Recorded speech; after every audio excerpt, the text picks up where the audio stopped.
Today is the feast of Saint Lucy. She's the patron saint of sight and problems with the eyes. There are a lot of customs surrounding her feast in the Nordic countries, as Norway, Sweden, Denmark, and Finland. They have processions on her feast day and the days after, different sorts of processions where they carry bread and other things through the streets. St. Lucy lived at the time of persecutions, the persecutions of Diocletian. She lost her father. Her father died when she was very young, and her mother taught her about the faith. But when she was old enough, her mother arranged a marriage for her with a pagan. This was custom at the time. I'm not sure why they kept doing this. There are many saints who had this. Saint Cecilia was another one where the parents, though they were Catholics, they arranged a marriage for their daughter with a pagan, and usually ended up one or both of them getting martyred, but they still seem to be something that they did. Eventually, before she got married, St. Lucy made it known to her mother that she had no intention of getting married. When she was very young, she made a vow of virginity, and she never told her mother about this, but her mother had an illness, and she went to the shrine of St. Agnes, I believe, to try to get this illness fixed. That was St. Lucy's idea, that she would go there and pray.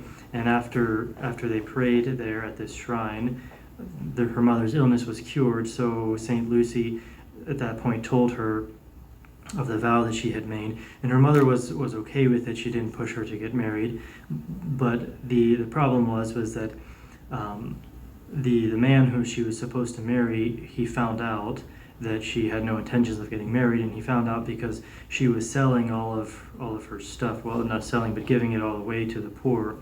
And he realized that what was going on. He perhaps had seen this before in his time, and so he realized that she was a Catholic and denounced her to the governor.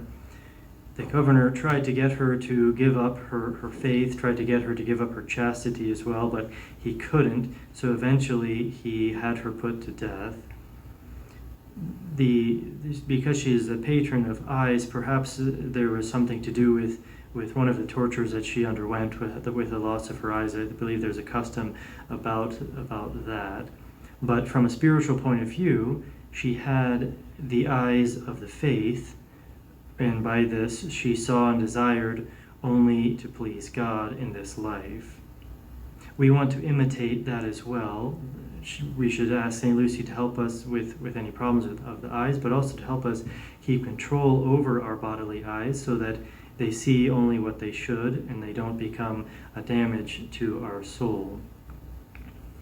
Our battle today is with the incitements and distractions of the world. We probably won't have persecution like St. Lucy did, but the devil knows that this is much more effective. It's easier to destroy our soul this way by distracting us from the faith, distracting us away from the faith, than by trying to kill us off, because as in the case of many of the martyrs, that didn't work and many people were converted. So we need to realize that what we're fighting against now is the distractions of this world, and praying to St. Lucy, asking her to help us to keep control over our eyes, will help us to win those battles and to avoid occasions of sin. May God bless you, in the name of the Father, and of the Son, and of the Holy Ghost. Amen.